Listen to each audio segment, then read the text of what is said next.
Hey guys, it's your girl Deanna Green, and we are here shooting another episode of Let's Be Raw, Real Authentic Women podcast. And as always, the women that I have on season one are pulling back the veil and are being transparent, unapologetic, and just really open to letting you come behind the curtains, hear about what's going on in their world, and showing some signs of vulnerability as well. Now, on today's episode, this one's exciting for multiple reasons because most of my guests, I kind of have a lot of similarities in the story. I got a little similarity with Candice on this episode, but today's episode is called Fast Breaks and Focus, Navigating ADHD and Life on the Sidelines. Woo. So y'all know how I do. I always want to make sure that my guest has the special honor of introducing herself and telling us who she is versus what she does. Wow. Who I am versus what I do. Got it. Candice Fobb. I am a mother of two, a wife, huge family proponent, really big on family, family comes first. And I just enjoy life as much as I can. I'm a homebody, but yeah, I try to get out every now and then. What do you do in your fun time, Candice? Work. No, that can't be the answer. When you just need to recenter Candice. When I need to recenter Candice, I am going to a restaurant by myself. I am sitting probably at the bar. I am sitting at the bar. I'm going to have a French 75. I'm going to have an appetizer. I'm going to get a salad. I'm going to get a full course meal. And it's probably going to be like the most expensive thing on the menu. Listen, talk about treat myself. Yes. And then I'm just going to sit there, and enjoy the scenery. To say I'm an introvert was interesting though. When I do that, I like to engage with the bar attendant and the people behind the bar. So I just like start random conversations with them, and I might sit there for hours. Like a borderline introvert. No, I am a full introvert. But by me being in management consulting and human resources, I've had to learn to adapt, right? And so be in those environments, speak a lot of times, engage, talk, and all those things when I'm not necessarily feeling like it. So I've had to adjust, and I've been doing it 20 years now. So it's hard for people to believe when I say I'm an introvert. No, I totally am. When I leave work or leave those environments, I shut completely down. You do. Yeah. You do. I can attest to that. Yeah. Candice might not respond to the text message until the next business day. Yeah, for sure. Yeah. So when we kind of talked about putting your episode together, it was very interesting to me because I was like, okay, Candice, what do we want to talk about? What do we want to share? What do we want to discuss that sometimes can be very taboo? And so when you said one, obviously talking about your daughter who has a high functioning level of ADHD, right? And then also supporting your husband who also has now a very demanding career, and he's traveling. Correct. As well, right? Correct. So what happens when the playbook for parenting doesn't match the one life handed you? Balancing the structure of a sports-driven household with the unpredictable needs of a child with ADHD isn't easy, but it's real. So today, that's what we're going to be diving into is you are having to be multifaceted in a whole bunch of areas in your life. Yes. So let's first start with, how do you balance the discipline and structure of a sports-centered lifestyle with the flexibility and patience needed to parent a child with ADHD? So lots of prayer and patience. Really taking the time to get to know the child, my daughter. Lots of structure, right? Because she, for a long time, did not like change. And of course, if I didn't prep her for what was coming, right, it would just throw her completely off. She has a meltdown, and then now I've got to spend hours like trying to calm her down. So lots of structure, calendar, planning.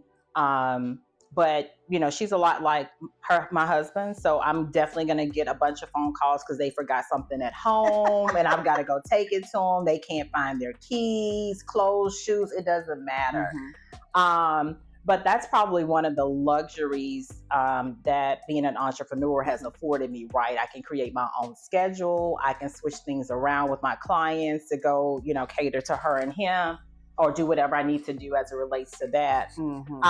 But a lot of it was really has been just really getting to know and understand kind of like what the triggers are, if you will, because she has it's the inattentiveness, severe impulsivity, and aggression.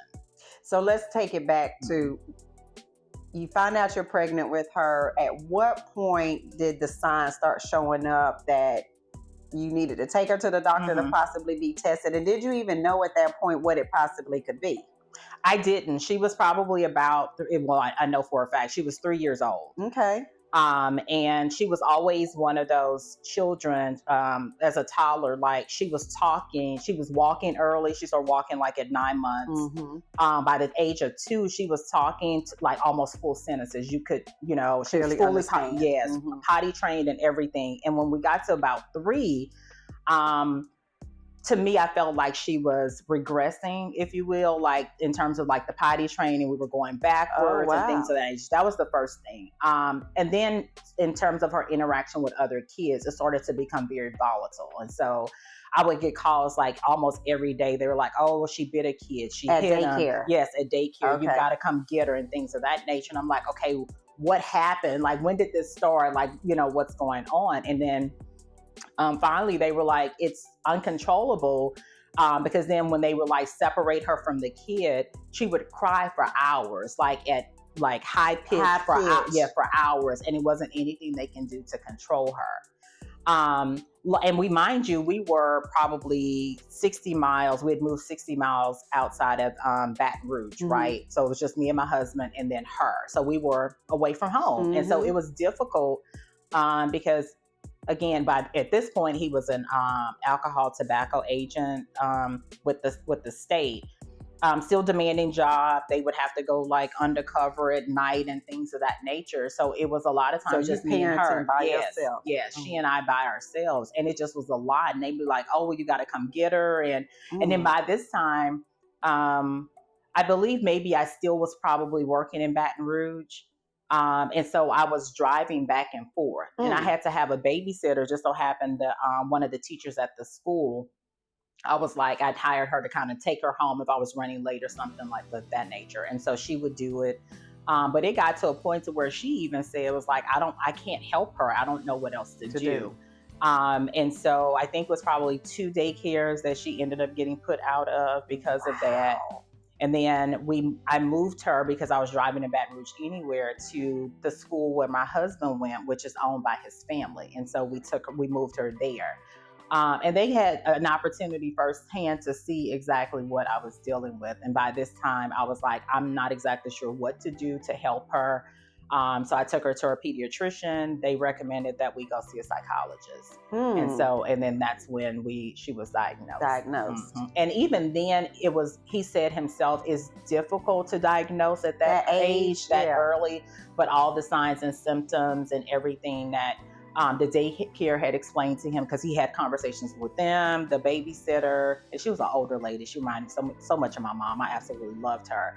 And then what we were telling him, that's what he was almost certain that's what it was, but it still was too early to tell, right? And could they even put her on any medication at the No. Yeah. So we did that for about probably 3 years. By that time, we had moved here to Houston.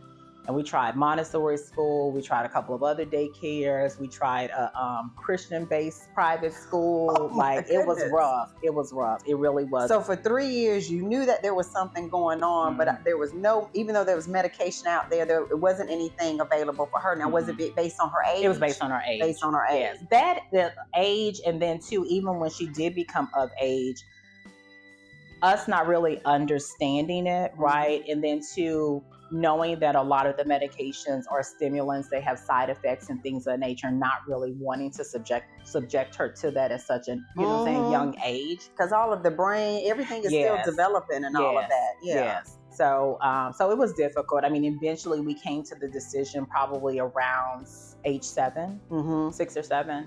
But even then, it was still a process because it made it worse. The medication that they put her on, it made her worse. So we take her off for a little while. It made her worse. They try something different. It happened. And then probably 2-3 years after that, after trying a bunch of different, the psychiatrist said, hey, we should probably try a non-stimulant versus a stimulant. Fast-acting non-stimulant. So we tried that. It worked. And then probably a couple of years later, at the point where she started being able to converse with the psychologist and kind of describe like her feelings and talk through it or whatever, we realized she had anxiety as well. So, which the psychiatrist said is a result of, or one of the reasons why the stimulants, were counteractive. And then too, the psychiatrist, by that point, we had switched her. She had suggested that we do like blood tests and things of that nature. She said, do lab work. She said if they had done that earlier, they probably could have done some, from the lab work determine what you know what I'm saying, like her chemical makeup, the stimulant version. And they didn't do any of that. They just was kind of like prescribing things to kind of see what worked. But if they had taken the initiative and kind of done the lab work, it would have helped them to see like the genetics and things of that nature, genetic testing and things of that nature. So yeah, it was a learning process. I mean, between the psychologist, the psychiatrist, me doing my own research, and then let's not talk about. She got put out of so many different schools. I was trying to figure out like where we're going to put her. What are we going to do? And just so happened, a parent told me about the public school here, and then having kind of like the special education program, of course, having her tested and things of that nature. So she was tested, and then they did determine that she had what they call other health impairment, which is the ADHD. Okay. And so they went ahead and accepted her. She was 5 at that point. And then they tried to put her in the classroom with the kids with all the kids with disabilities, and they said, well, that's not the best fit for her. And then they put her in the regular classroom, and that wasn't the best fit. That wasn't what we realized, though. That wasn't the best fit, just simply because again, when she would have the tantrums and the outbursts, they would be so disruptive that the teacher would take a long time for her to like get her to calm down and regain control of the classroom and things of that nature. So then they had to hire an assistant to help and be there with her. Wow. And So I remember, Naya was she was 5, and the teacher was sending home reports about how Naya was wanting to always get up out of her seat when it was time to be doing some work, and Naya wanted to go around and help all the other students, and she was trying to tell them what they needed to do. And then she would tell Naya to go back to her chair or her desk or whatever, and then she would find that Naya wouldn't want to sit down, and she'd get her hair bow, and somehow or another that hair bow just fascinated her, and that's all she was distracted by. She was distracted by that. So she didn't have the disruptive type, that behavior part of it, but she could get easily distracted. And so I remember the teacher, Naya was, kindergarten, obviously the grading system, it's colored, those types of things, but now they were starting to kind of introduce grades, A, B, and C, and all of that. And so Naya would get, maybe a B or a C, and she would just like lose it. And so the teacher reached out and said, hey, your daughter has a very high level of perfectionism that she puts on herself. and I'm concerned about it. And I was like, what? I was like, I'm a perfectionist. Like, I'm like, look, to me, that just means she want to do the best that she can. Yeah. And so they kept just saying, so one of the days the teacher called us up to their to the school, and she said, pull open Naya's desk drawer. And Naya had been going around the room and collecting, like the crayons, and she had multiple hair bows in there. And the teacher was like, she will literally sit at this desk and get fascinated by it. She said, I really think that she has a form of ADD or ADHD. Now, I don't know how, obviously you had symptoms, you had stuff that was going on that was like, something's not right about my child. We didn't. And all I remember thinking about how it was so easy for people to want to put your children on this medication as a way of controlling them, making them want to be calmer. And so I fought it. I fought it for like the first year. Yeah. And it finally took her next school year, the first grade, the teacher actually came to me and she said, Deanna, I'm an adult with ADHD. So I recognize it in your daughter. And if you don't get a hold of it right now, she's going to have a harder time in school because she expects to do her, like she's harder on herself than anybody else is. And what I did appreciate, that it's unfortunate y'all had to go through all of those trials and tribulations, was that she had recommended the pediatrician to us.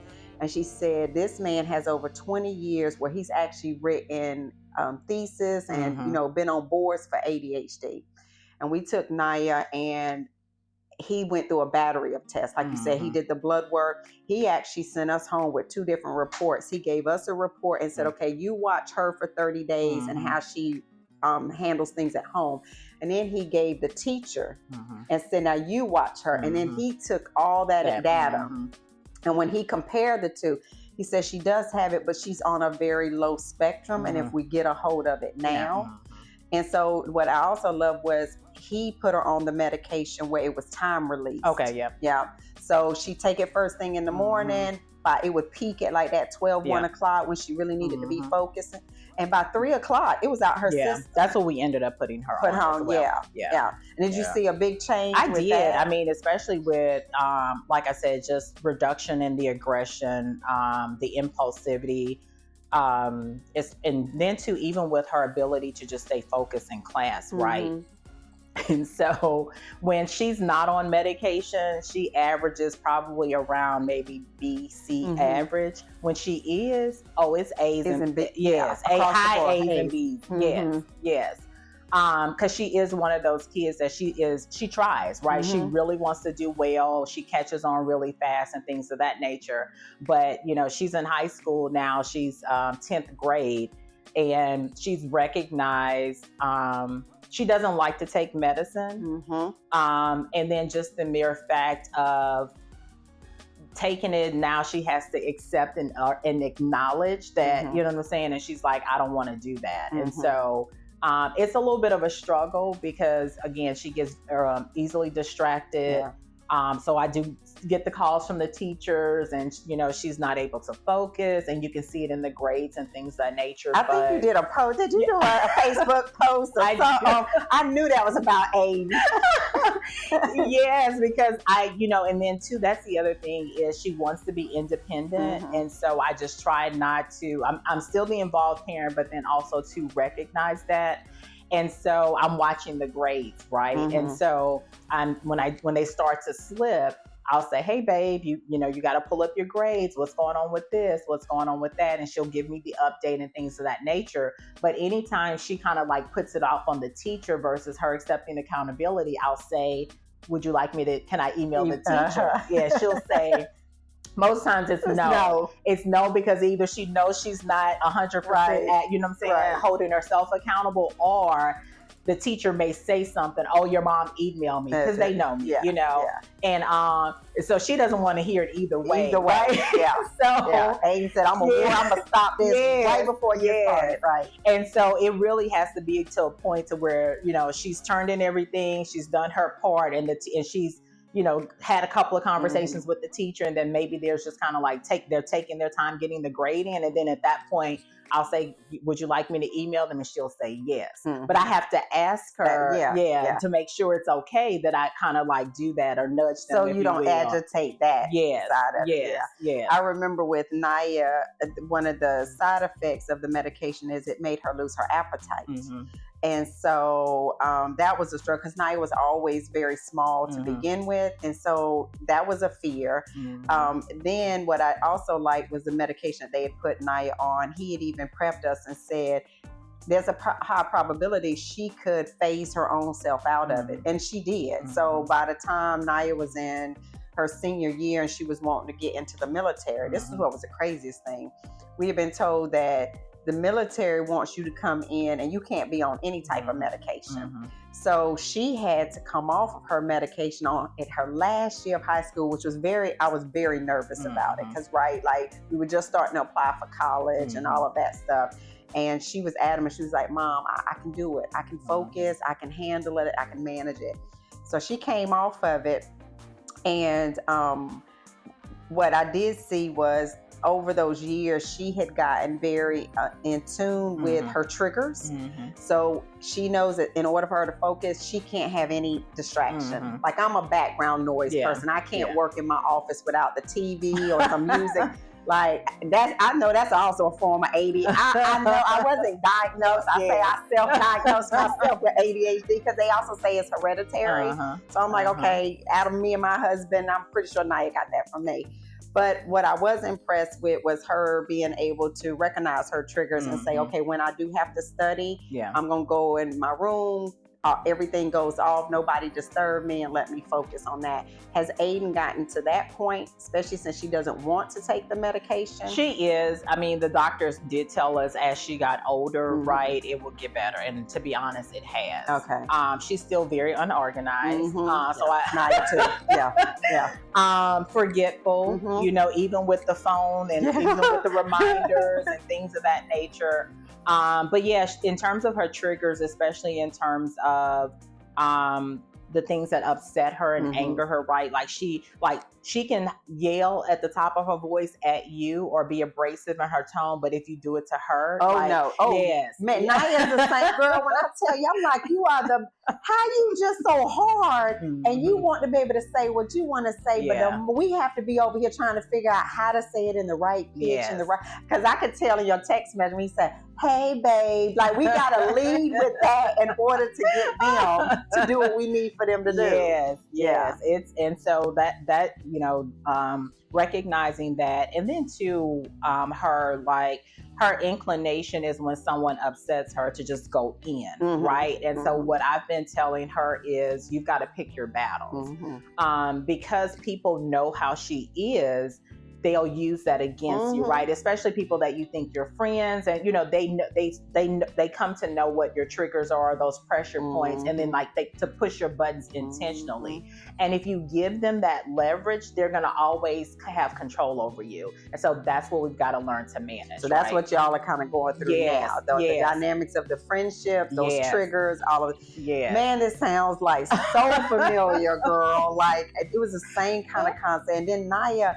Also, it was one that she always wanted to go to the rescue of everybody and insert herself into that it. Is Aiden. And then get upset, when people don't listen or don't want her and want to do what she wants them to do. And I'm like, Naya, that wasn't even your battle to be fighting. It wasn't. And now you over here mad, agitated, pissed off. But that's my friend. And I'm like, go hard in the paint. I'm like, good God, girl. Yes. And so it's been learning that, right? And I'm like, okay. And so, but one of the things that we realized very early on was a trigger for her was the teacher telling her, I'm going to call your mom.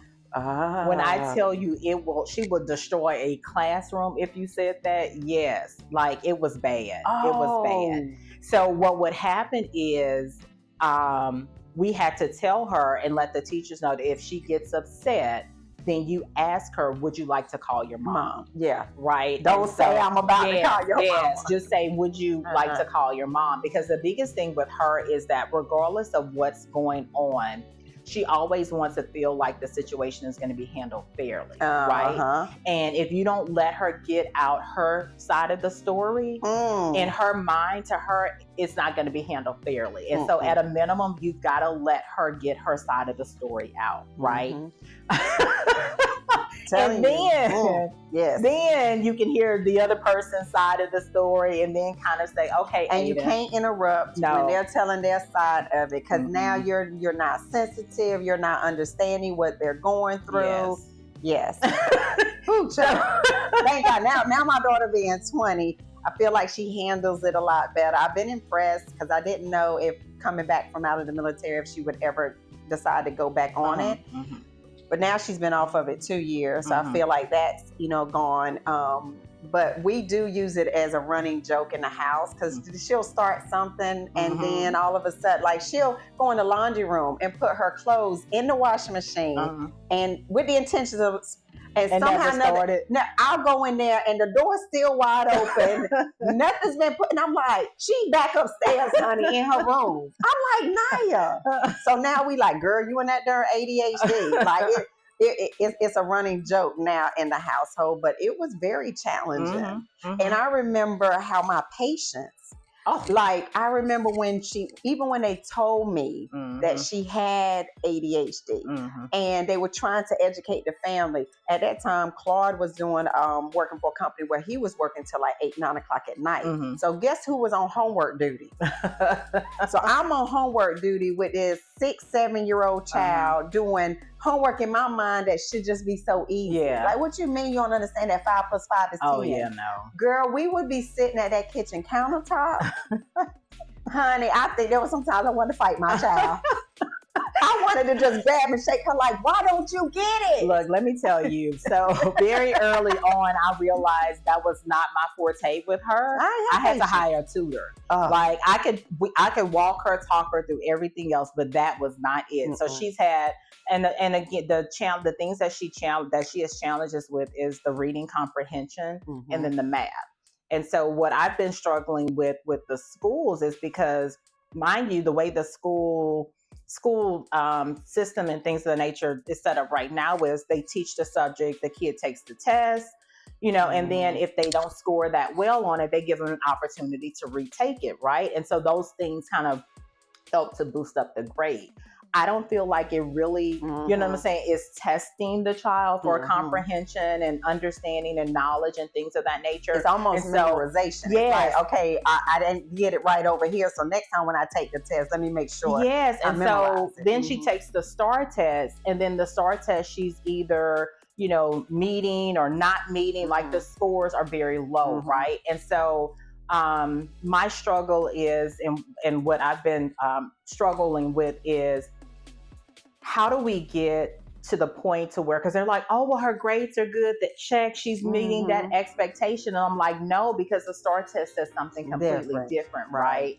And I said, so if we're, as part of her annual plan, we've got to make sure that we address, the testing part of it. Because when she goes to college and, you know what I'm saying, or beyond whatever she does beyond high school, we've got to make sure and focus on that part of it. So I had to get tutors, like, to help her with the math and make sure she stays on track. And even just with helping her with her test-taking strategies, right? Because she'll read something and she's reading fast, right? She's leaving words out and, and I'm like, okay, first you've got to slow down and take your time. You've got to dissect it. And then 2, they teach math in school, 1 + 1 is 2, but on the test, it's a word problem. You know what I'm saying? And so that's the part of it that she struggles with, And so I haven't been that pleased with that. And so it's taken, again, like I said, the extra tutors and tutoring and things of nature to help her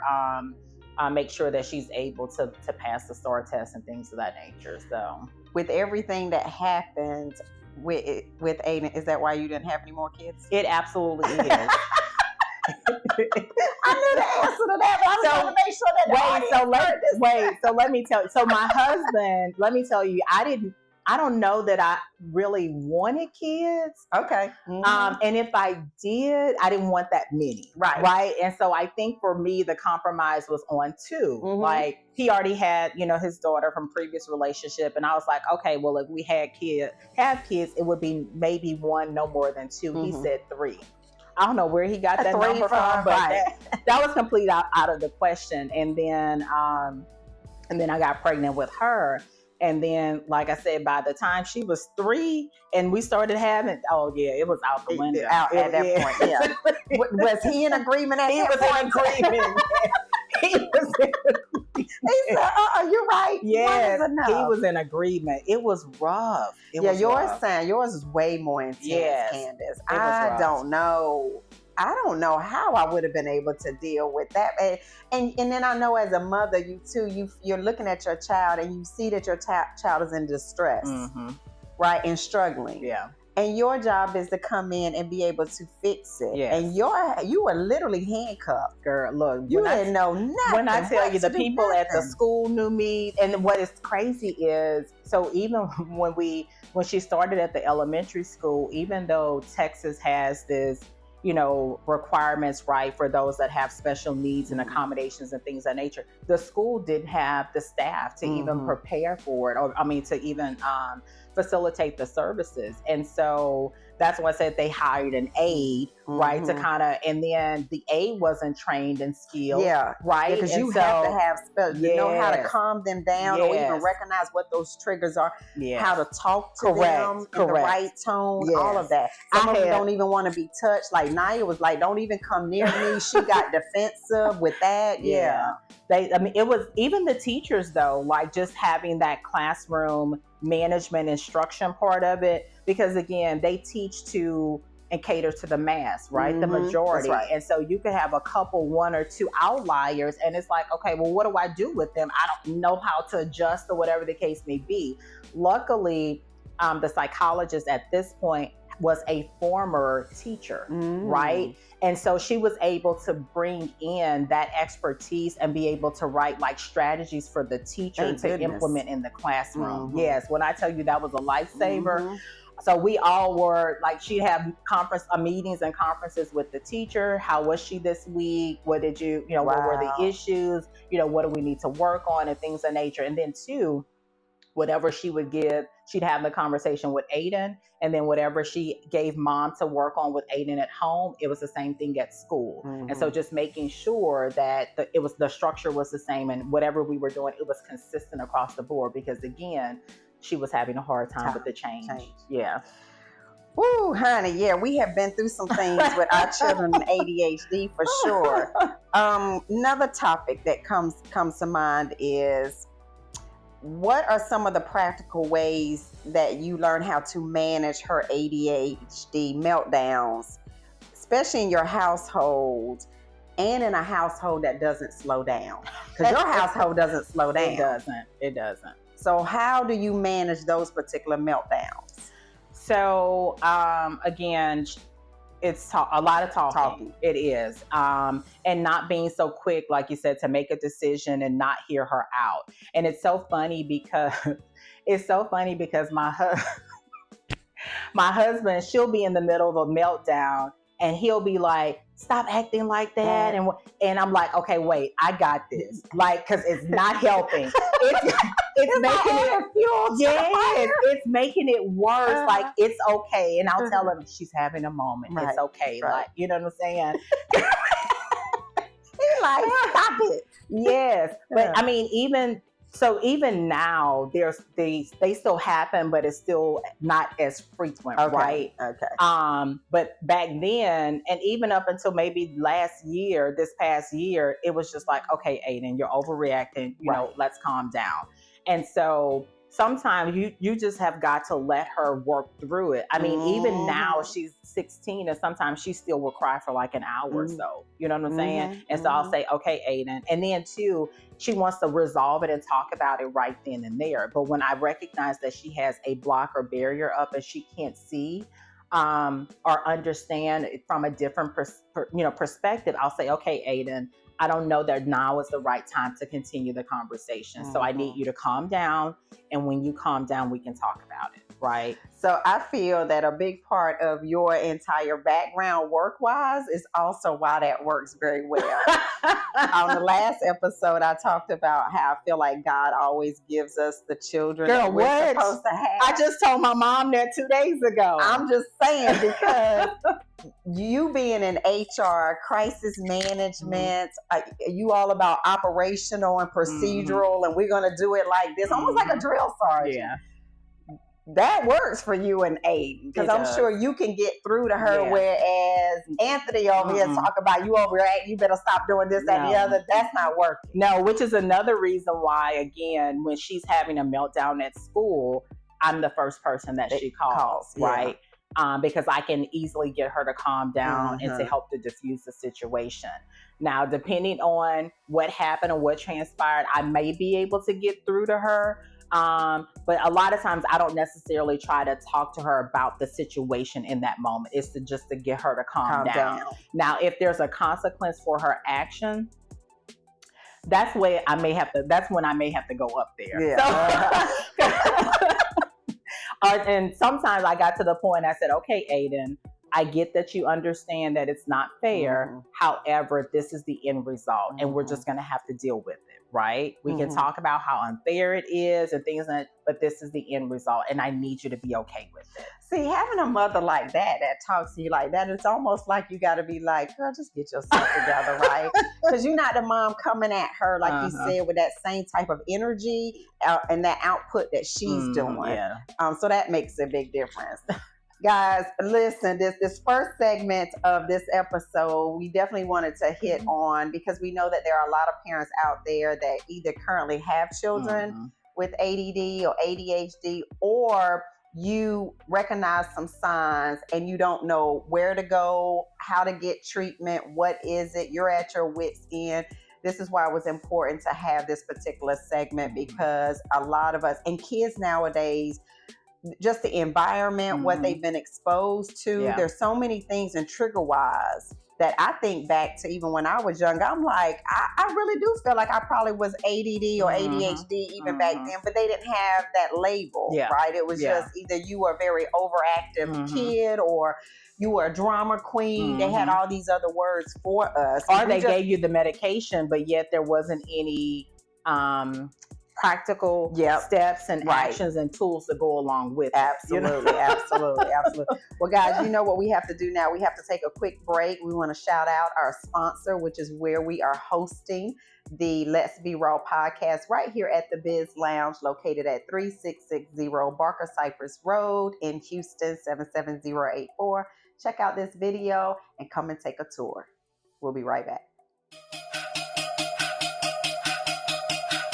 The Biz Lounge is redefining the concept of workspaces by incorporating state-of-the-art technology with ergonomic designs in a space to foster creativity and productivity. It's not just a workspace. This is a dynamic ecosystem designed for growth, inspiration, and connection. We'll see you at the Biz Lounge.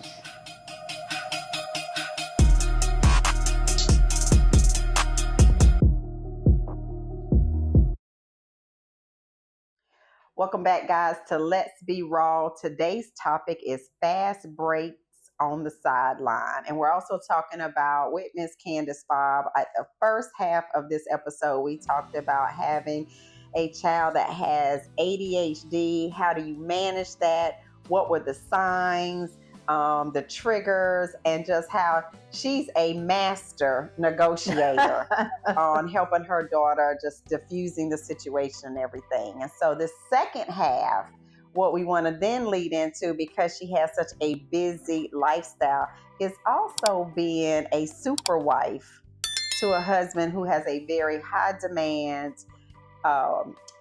industry, a job that's in the sports. Yes. Yep. So he is a coach at Sam Houston. Yeah. Sam Houston State University. So talk about, because when at the first part, you talked about he had a career in law enforcement. Yes. Right? Yes. So now he's a coach over here. There's travel involved and all of that. How do you now manage that part, being the super mom, but a super wife, but also being able to support his career while you are a serial entrepreneur as well?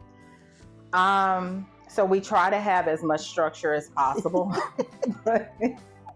It's so funny because we just had to have like a come to Jesus meeting about that the other day, because for 16 years I recognize that I have been an enabler, and it's okay, right? We're adjusting. And when I say enabler, is because I want you to elaborate on that. Yes, in terms of just dropping what I'm doing, right? Because again, I left my mom. I left my PE clothes at home. Can you bring them? I can't find my shoes, and this, that, and the other. The cleaners close in 5 minutes. Can you go get my clothes? And I need you to drop me off at the airport. And now I'm rearranging my schedule or dropping what I'm doing to go and tend to them. Luckily, when I was in corporate, I had a job. By that point, I was manager, director, and everything that was on autopilot, right? And I had been there so long. And that was another thing too. Like, I knew at some point I was gonna want to leave corporate, but the job at that point, it catered to, number one, it was consistent income, right? Number one. Number two, I had implemented everything to where it was on autopilot. And then they understood like what I was dealing with my daughter. So if I had to leave to go to the school or deal with her and things of that nature, it wasn't that big of a deal, right? So I did stay there a lot longer than I probably would have at the one company. Then I left there and went to another company. I was there probably 19 years and then went to another company for 3 years. But yes, so lots of structure, but enabling, because I just, like I said, catering to them and just moving and jumping when they need me. And it's been 16 years, and the first time that I said no, it did not go over very well. Ooh, and that was recent? That was very, yes. Wait a minute. 16 years before you finally said one single word, which was no. And I didn't even say no. What did you say? I said, it's late, I'm tired, I haven't eaten, I'm in the middle of cooking, which was the truth. Yes, right. It was like 9, 10 o'clock. He's like, hey, I locked my keys in the car. Can you come bring them to me? I'm like, where are you? To where he was. Okay. Which was like 45 minutes away. Oh, okay. So the challenging part for me though is, because I know his job is so demanding, he drives a lot, like just his commute to work is an hour, 15 minutes or so, right? He gets home late and things of that nature. If something happens with me, he's the last resort, right? I'm going to exercise every other option before calling him. Because of his job and the demand on it. Okay, got it. Whereas with him and my daughter, you the first I'm the first phone call. They don't go through any other possible scenarios, right? And so in this particular case, I'm like, it's 45 minutes away. I'm tired. I haven't eaten all day. I'm in the middle of cooking. It was 10 o'clock at night, and I shouldn't have been cooking nothing, but I was. And I'm thinking he's going to be like understanding. He's like, I was like, can I send Papa Lock? Like, can I, that's too much money. And I'm like, but you know what I'm saying? It's 45 minutes going, and you got to stop what you're doing right now. And then 45 minutes coming back. That's like almost 2 hours I'm spending on the road. Like $100 for Papa Life you know, it's easy. And so, so needless to say, he's like, I'll figure it out. And you could tell from the text message from his tone. And I was like, well, what does that mean? Don't worry about it. You don't want to come. And I was like, oh my God, this is not going to go over well. So he comes in the house. He does not speak. He doesn't kiss me like he normally does. He does not speak. Ooh. And so, see, for me, then now my anger is going through the roof, because now I'm like, hold up. I'll let him have his moment. You're so good.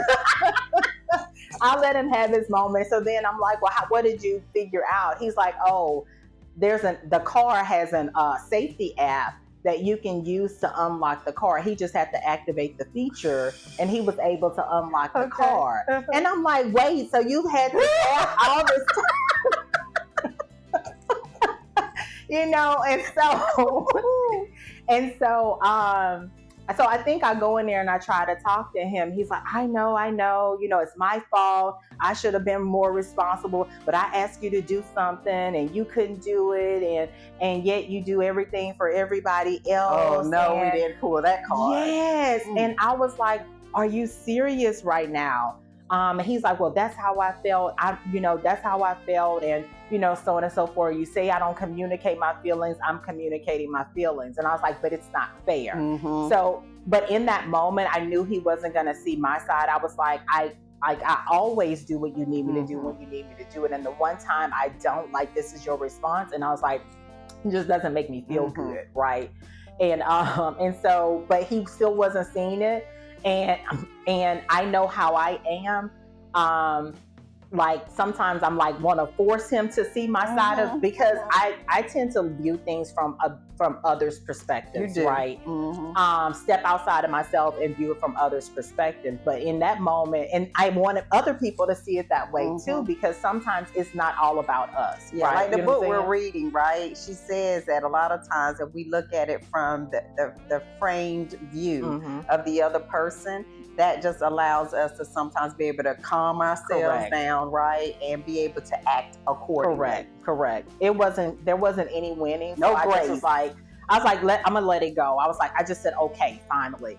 But it still wasn't any resolve. So that happened Saturday. We didn't start talking to this morning. Wow. Like literally, like no communication. Guys, that's real marriage. Like, first of all, that's just a whole nother episode to have.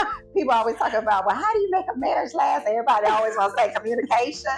Sometimes how to make it last is for you not talking at all. Well, and that's what it was, because I know me. And so I'm like, I called my mother-in-law and I was like, I need your help. I said, because I do want to be respectful of the fact that, he's sharing his feelings. That's how he felt. I can't change that. Right. You know what I'm saying? And I don't want to be dismissive of that, but I do think it's important that I share to him how he made me feel, because I don't feel appreciated, And I said, and then too, I've been, and she was the one that said, you've been enabling it. And she's like, I need you to own it. Talk about it. Yes. Mama said, this is what's going on with my son, and you played a part in it. Sure did. Yes. And I said, and I own it.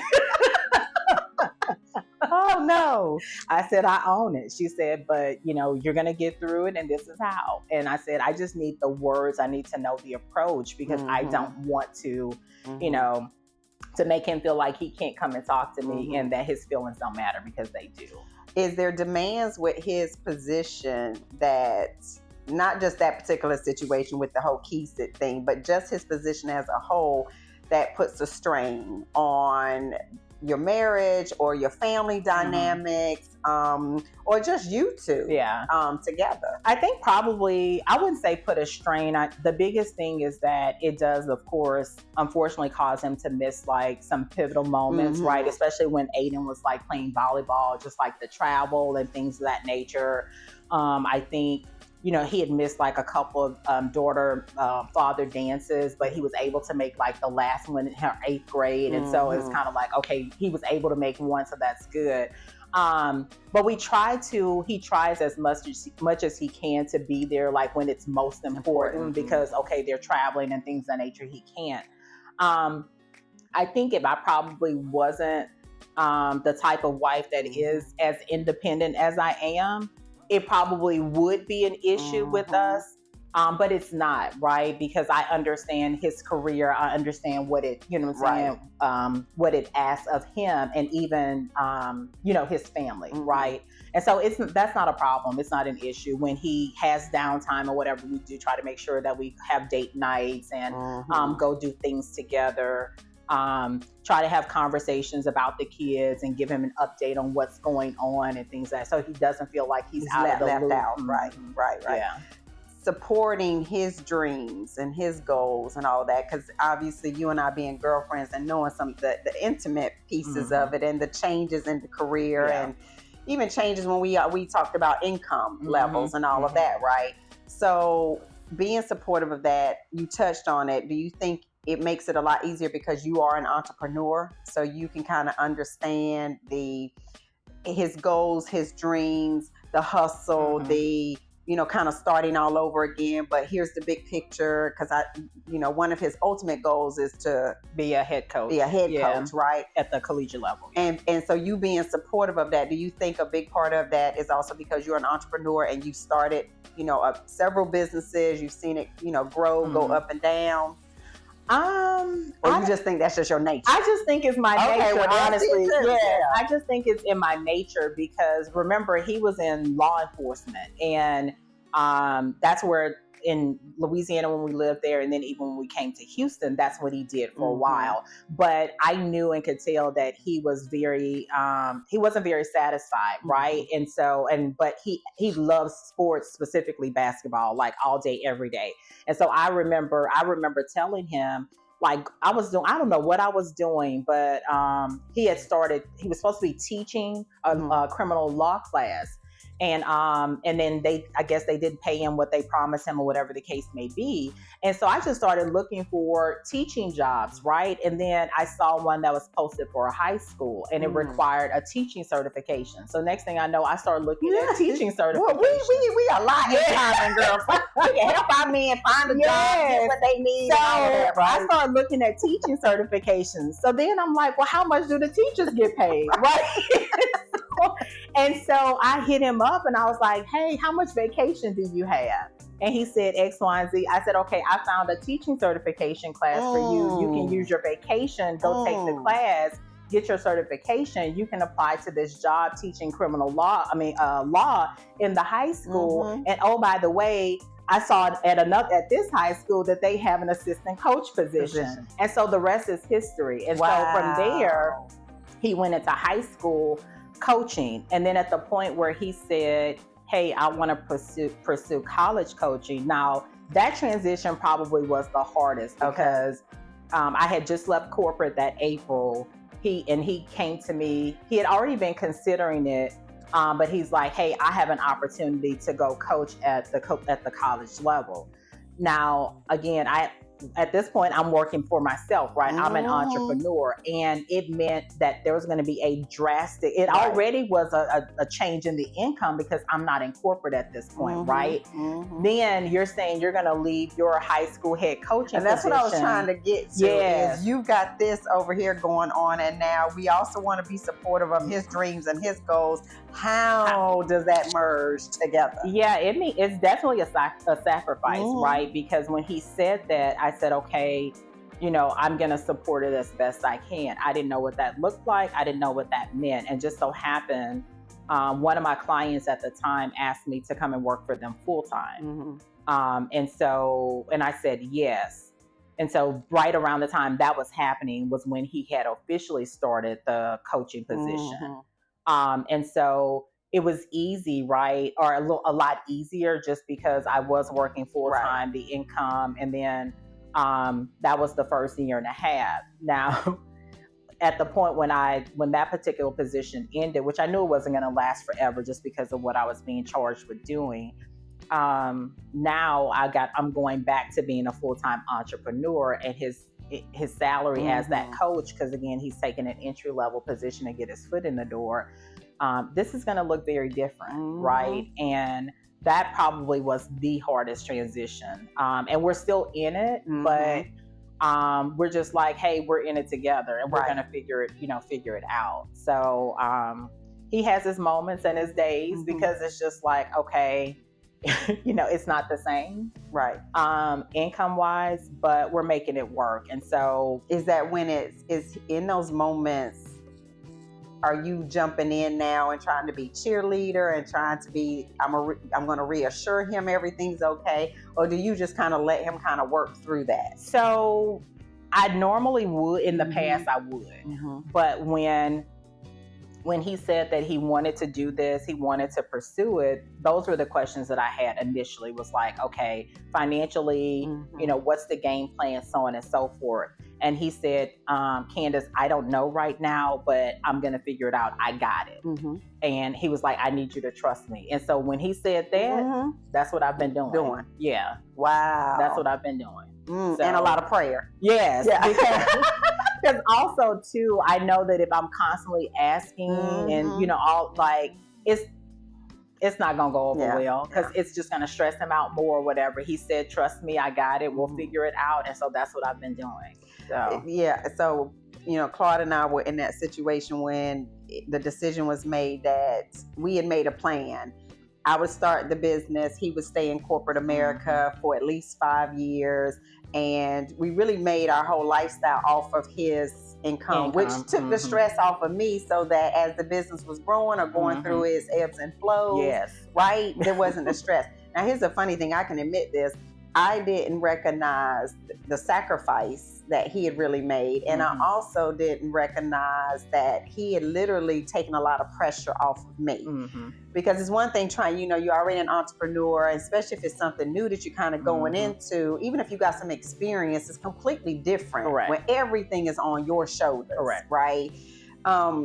So I didn't appreciate not having that type of stress.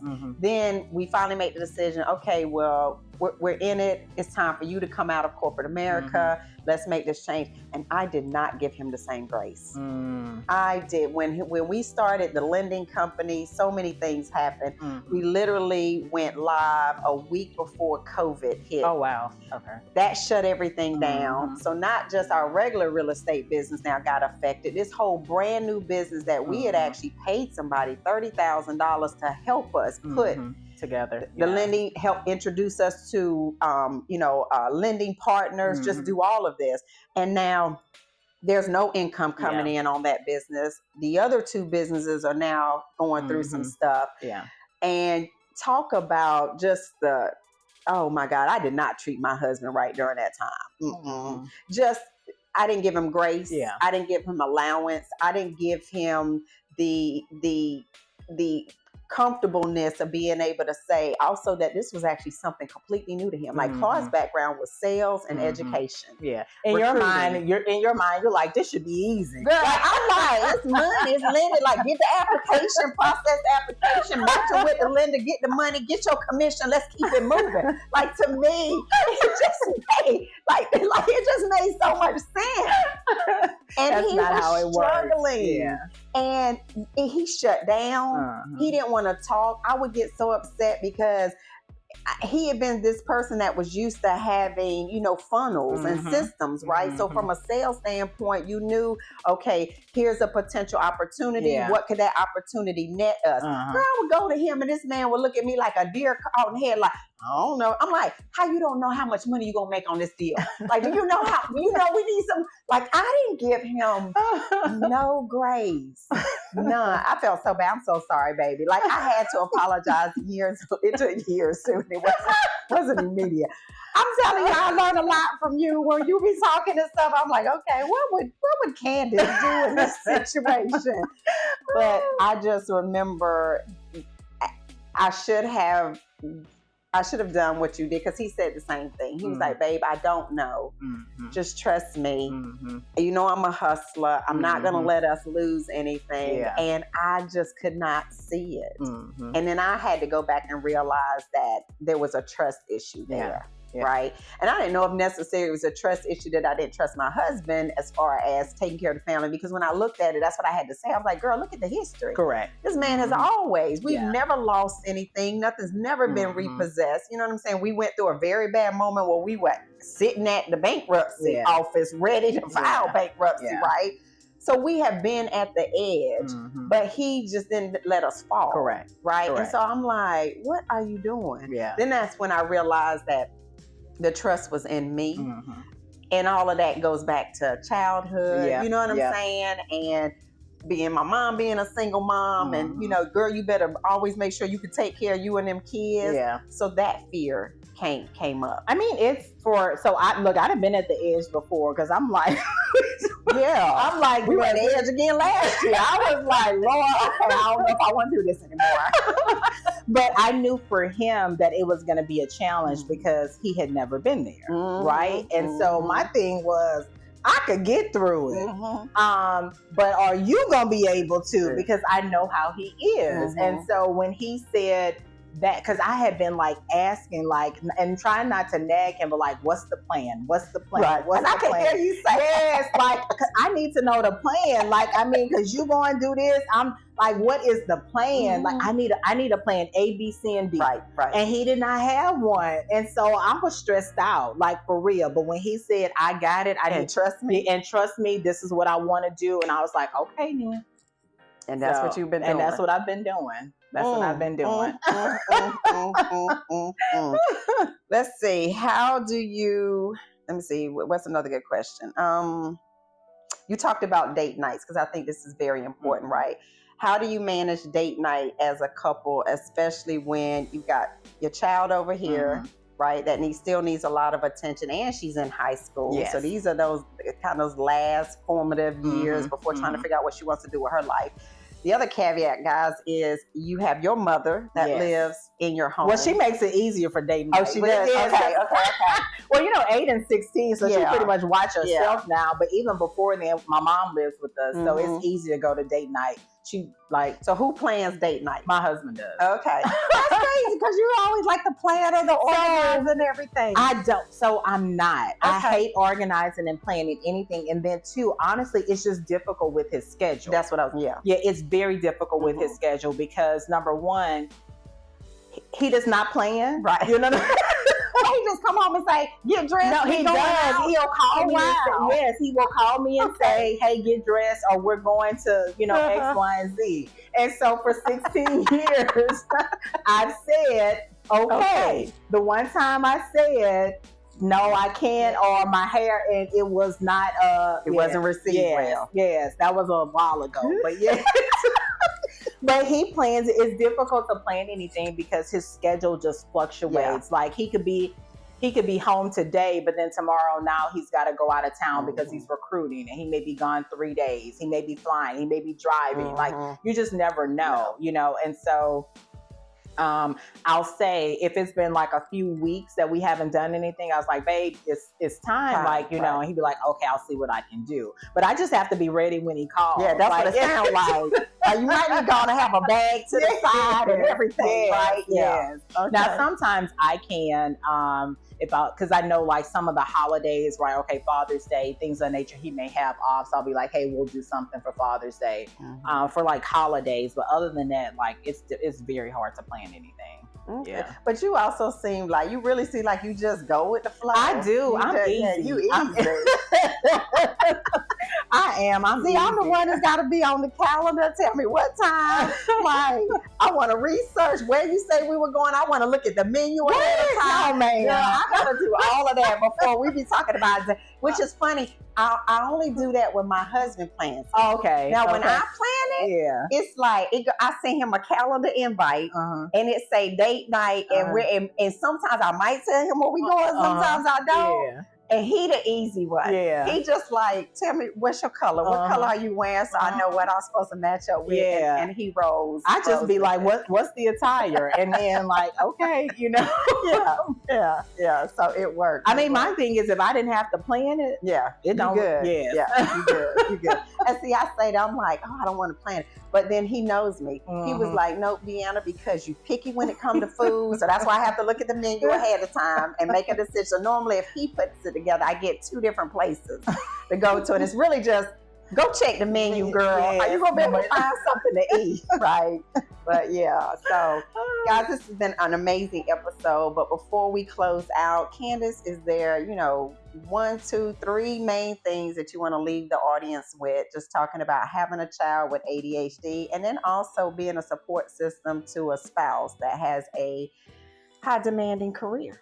I would just say, above any and all things, just number one, just communicate right, especially as it relates to just your children, their education, the administrators and things. Definitely have a good relationship and rapport, and definitely advocate for them, like be involved. I was having a conversation with a parent the other day, and I was like, I'll often get a phone call from a teacher, and they want to have a conversation about Aiden, right, in terms of me holding her accountable. But what they sometimes don't expect is that I'm going to do the same thing to them. Because respect and accountability, from my perspective, goes both ways. Right. Like, you don't just get a pass because you're an adult. You know what I'm saying? Or you're the teacher. Or you're the teacher, and sometimes we do make mistakes as adults, right? And so you could have handled that differently as well. No, she's not right, but you could have handled it differently. So that's why they don't like my emails. or even to see you coming up to the school. Yes, because we're going to hold them accountable, but definitely advocate, communicate, establish rapport. And the same thing in the marriage, right? It's important to be have open communication as much as possible, and then to grace. Grace. I'm realizing that is really the word. Yes. When you're dealing with another individual that has their own likes and dislikes and the way that they think or all of that, there's a lot more, especially at this phase in our marriage, it's grace. Yes. It's like, you know what? You hate to say it, that's just my husband. That's just how he is. But those are some of the days that gets you through. It's like, that's just how he is. And tomorrow he'll be all right. Yeah. He gonna figure it out. He gonna figure it out. But yeah, just grace. And then to having someone else that you can kind of talk to, right? That's gonna be unbiased. That part. Yes. Right. And at the end of the day, know that you're just really coming to vent. Yeah. Maybe get some feedback, but you're not looking for anybody to kind of advocate for, he's wrong and maybe y'all don't need to be together. Correct. That type of situation. That's someone that's going to be impartial, unbiased, and they gonna tell you when you at fault. Yeah. And so, but then you have to also want to receive it. Yeah. So that's right. So yeah, that's right.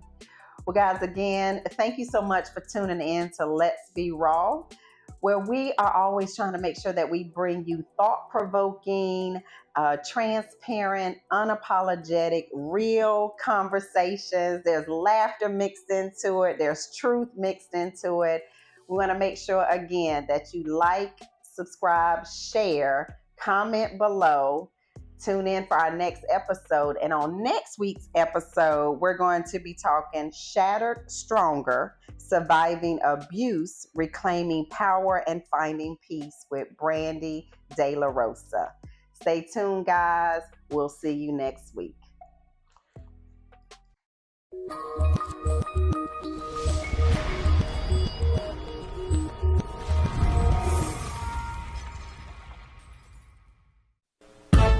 Have you ever wondered how to keep up with the pace of our rapidly evolving world? How to seize the opportunities that are often fleeting in today's fast-paced lifestyle? Introducing Knock Knock, the digital solution designed to help you connect in even the most frenzied environments. Whether you find yourself in the midst of a bustling conference, navigating the chaos of an airport, or immersed in the vibrant city nightlife, Knock Knock empowers you to make connections seamlessly.